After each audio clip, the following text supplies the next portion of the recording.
Bacaan dari surat Rasul Paulus kepada jemaat di Roma. Saudara-saudara, tiada seorang pun di antara kita yang hidup untuk dirinya sendiri, dan tidak ada seorang pun yang mati untuk dirinya sendiri. Sebab jika kita hidup bagi Tuhan. Dan jika kita mati bagi Tuhan. Jadi, entah kita hidup, entah mati, kita tetap milik Tuhan. Sebab untuk itulah Kristus telah mati dan hidup kembali, supaya Ia menjadi Tuhan, baik atas orang-orang mati maupun atas orang-orang hidup. Tetapi engkau, mengapakah engkau menghakimi saudaramu? Atau mengapa engkau menghina saudaramu? Sebab kita semua harus menghadap tahta pengadilan Allah. Sebab dalam kitab suci tertulis, "Demi aku hidup." Demikianlah sabda Tuhan, semua orang akan bertekuk lutut di hadapanku, dan semua orang akan memuliakan Allah. Demikianlah masing-masing di antara kita akan memberi pertanggungjawaban kepada Allah tentang dirinya sendiri. Demikianlah sabda Tuhan. Syukur kepada Allah. Aku percaya akan melihat kebaikan Tuhan di negeri orang-orang hidup. Aku percaya akan melihat kebaikan Tuhan di negeri orang-orang hidup. Tuhan adalah terang dan keselamatanku. Kepada siapakah aku harus takut? Tuhan adalah benteng hidupku. Terhadap siapakah aku harus gentar? Aku percaya akan melihat kebaikan Tuhan di negeri orang-orang hidup.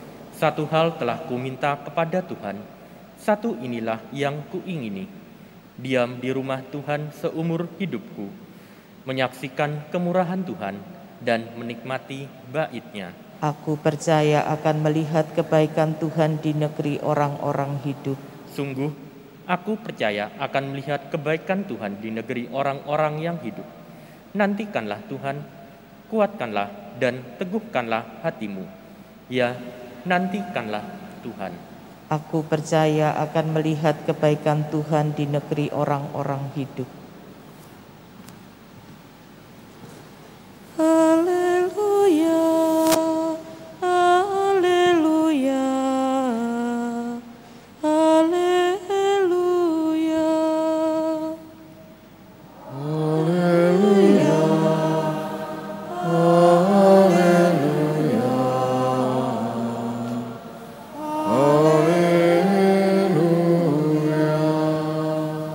Datanglah kepadaku semua yang letih lesu dan berbeban berat. Aku akan memberikan kelegaan kepada kalian. Haleluya, haleluya, haleluya. Tuhan bersamamu. Dan bersama rohmu.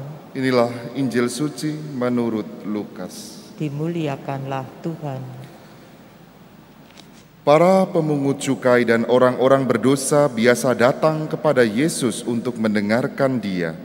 Maka bersungut-sungutlah orang-orang Farisi dan ahli-ahli Taurat, katanya, "Orang ini menerima orang-orang berdosa dan makan bersama dengan mereka." Maka Yesus menyampaikan perumpamaan berikut kepada mereka.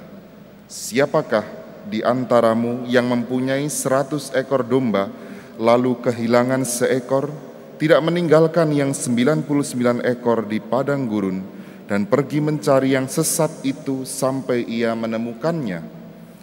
Dan kalau telah menemukannya, ia lalu meletakkannya di atas bahu dengan gembira.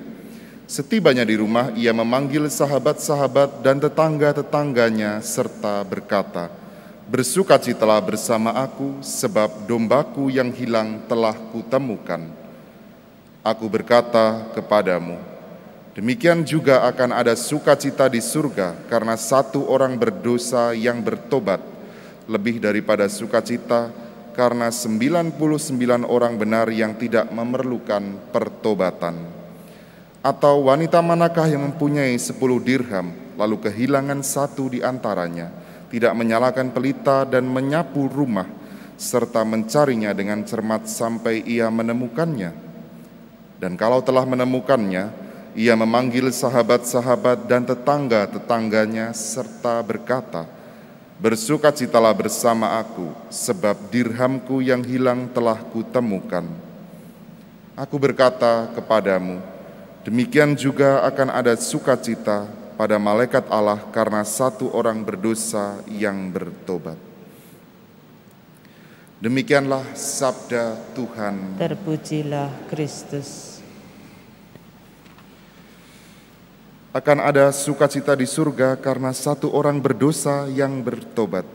Saudara-saudariku yang terkasih di dalam Kristus, begitu besar keinginan Tuhan di dalam hidup kita untuk selalu membuat kita itu ingat kepadanya.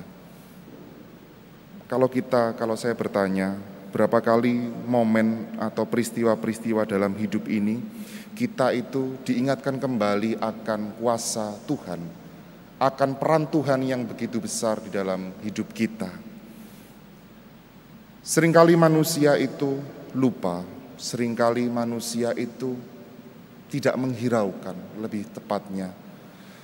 Seringkali manusia itu acuh tak acuh terhadap Tuhan di dalam hidupnya. Itu pun secara tidak sadar mungkin pernah kita lakukan. Tetapi saudara-saudariku, bahwa hari ini Tuhan Yesus menunjukkan kepada kita bagaimana Dia meninggalkan yang lain untuk menyelamatkan kita adalah bentuk bahwa Dia selalu peduli. Keinginan supaya kita itu dekat dengan Tuhan pertama-tama bukan keinginan kita, tapi keinginan Tuhan sendiri supaya Tuhan itu dekat dengan manusia. Oleh karena itu, kalau Tuhan memiliki keinginan yang begitu besar untuk menyelamatkan kita, supaya kita ini senantiasa ingat, dekat, dan selalu ada padanya, maka kita pun perlu membentuk hati kita, niat kita, kehendak kita, supaya selalu terarah kepada Tuhan. Hari ini kita memperingati Santo Carolus Borromeus, tokoh yang sangat penting selama masa Konsili Trente, di mana gereja sebelumnya mengalami pergolakan dengan masa Protestanisme. Satu hal yang dapat kita pelajari dari Santo Carolus Borromeus, kalau zaman Protestanisme abad ke-16 terjadi perpecahan yang begitu besar di dalam tubuh gereja. Tokoh-tokohnya Martin Luther, Calvin, Zwingli membuat kelompok sendiri, perpecahan sendiri. Sedangkan Carolus Borromeus ini seorang uskup yang seharusnya dia bisa melakukan itu, tetapi Carolus Borromeus membuat sebuah perubahan bahwa kesadaran akan gereja yang didirikan oleh Kristus sendiri, gereja yang kita cintai, perlu kita bangun bersama-sama, bukan dirusak. Oleh karena itu, saudara-saudariku, kita patut bersyukur kepada Santo Carolus Borromeus, terkhusus sampai hari ini gereja memiliki ajaran, gereja memiliki ekaristi yang mungkin tidak tanpa kita sadari adalah berkat juga lindungan dari Santo Carolus Borromeus. Marilah kita hening sejenak dan kita renungkan peristiwa dalam ekaristi hari ini.